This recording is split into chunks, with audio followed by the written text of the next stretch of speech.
سب کی توجہ ہو، اور جتنے بھی افراد کھڑے ہیں ان چند جملوں کو غور سے سنیں گے، مصائب کا مقدمہ ہے۔ انسان قربانیاں دیتا ہے نا، 3 طرح کی قربانیاں ہوتی ہیں۔ دولت کی قربانی ہوتی ہے، انسان پیسہ قربان کرتا ہے دین کے لیے۔ دولت کا قربان کرنا بہت آسان ہے، لیکن بہت سے لوگوں کے لیے حتیٰ دولت اور پیسہ قربان کرنا بھی بعض اوقات مشکل محسوس ہوتا ہے۔ امیر المومنین کہتے ہیں کہ اگر مشکل محسوس ہونا تو کم دینے سے عادت ڈالو، دین پہ خرچ کرنے کی عادت ڈالو، اللہ دین پہ خرچ کرنے سے خوش بھی ہوتا ہے اور زیادہ عطا کرتا ہے۔ تو پہلی قربانی پیسے کی ہے، دین پہ پہلے، یہ لیکن بہت آسان۔ دوسری قربانی بہت مشکل ہے، اور اس دوسری قربانی کا نام ہے جان قربان کرنا۔ جان قربان کرنا بہت مشکل ہے دین پہ، لیکن پھر بھی آسان ہے نسبتاً۔ پیسہ قربان کرنے سے بہت زیادہ مشکل، لیکن تیسرے مرحلے سے بہت زیادہ آسان۔ جان قربان کرنا بہت سے لوگوں نے، ہزاروں نے، لاکھوں لوگوں نے دین پہ جانیں قربان کی ہیں۔ تیسرا مرحلہ کیا ہے؟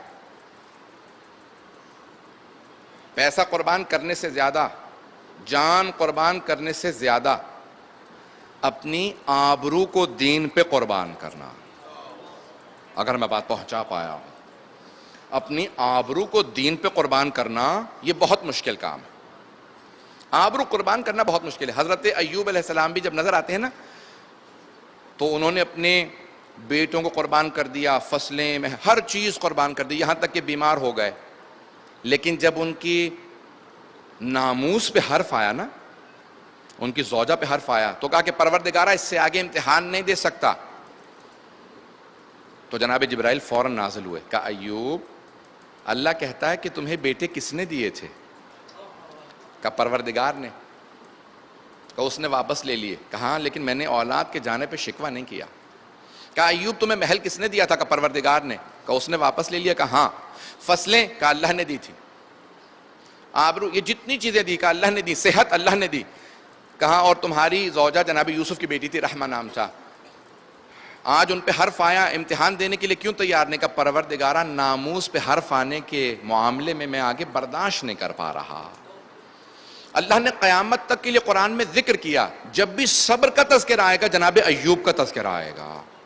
کہا ایوب قیامت تک کے لیے جب بھی کوئی مثال دے گا آپ کے صبر کی مثال دے گا، کہ آپ نے ہر چیز پہ صبر کیا۔ لیکن جہاں جناب ایوب کے صبر کی انتہا ہوتی ہے نا، وہاں سے امام سجاد کے صبر کی ابتدا ہوتی ہے۔ کیا کیا امام سجاد نے؟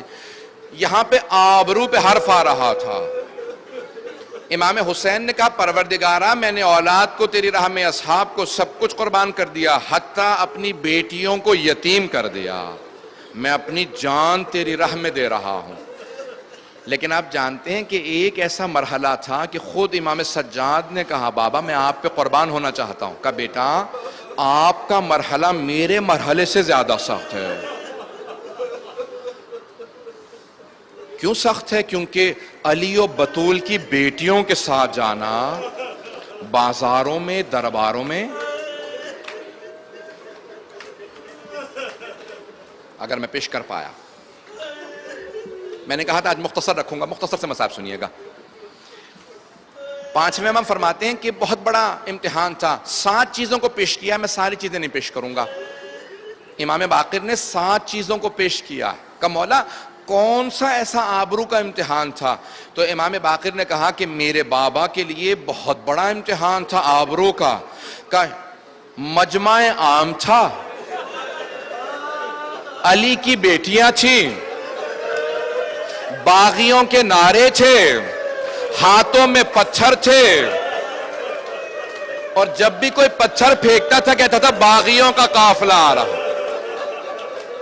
اجرکم اللہ، اجرکم اللہ۔ آج تو پہلی شب ہے، اجرکم اللہ، کہ میرے بابا کے لیے یہ بڑا مشکل مرحلہ تھا۔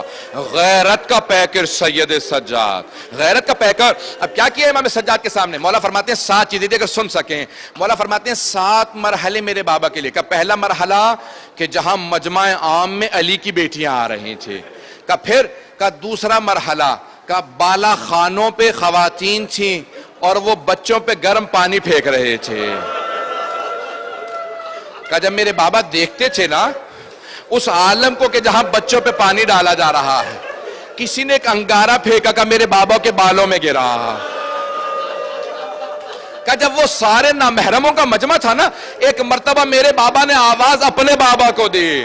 کہا بابا, امام سجاد نے کہا بابا آپ کا سر قرآن کی تلاوت شروع کر دے تاکہ لوگوں کی توجہ میری پھپھیوں سے ہٹ جائے. اجرکم اللہ, اجرکم اللہ. تیسرا مرحلہ کون سا تھا؟ اگر دیکھ سکیں تو تیسرے مرحلے کو پیش کروں. اب پانچویں امام بیان کرنے والے ہیں. کیا فرماتے ہیں؟ کہا مولا اور کون سی آزمائش تھی؟ کہا مجھے اور میرے بابا کو زنجیریں پہنا کے اس مقام پہ بٹھایا جہاں غلاموں کو بٹھایا جاتا تھا.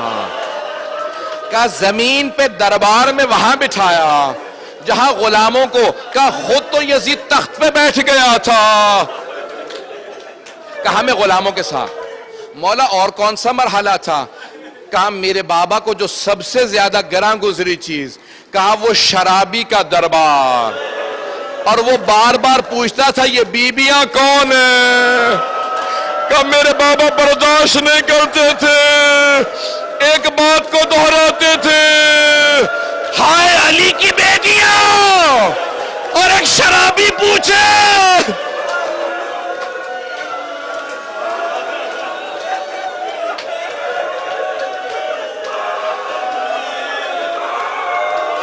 کہ میرے بابا سے برداشت نہیں ہوتا تھا, ایک شرابی علی کی بیٹیوں کا پوچھے.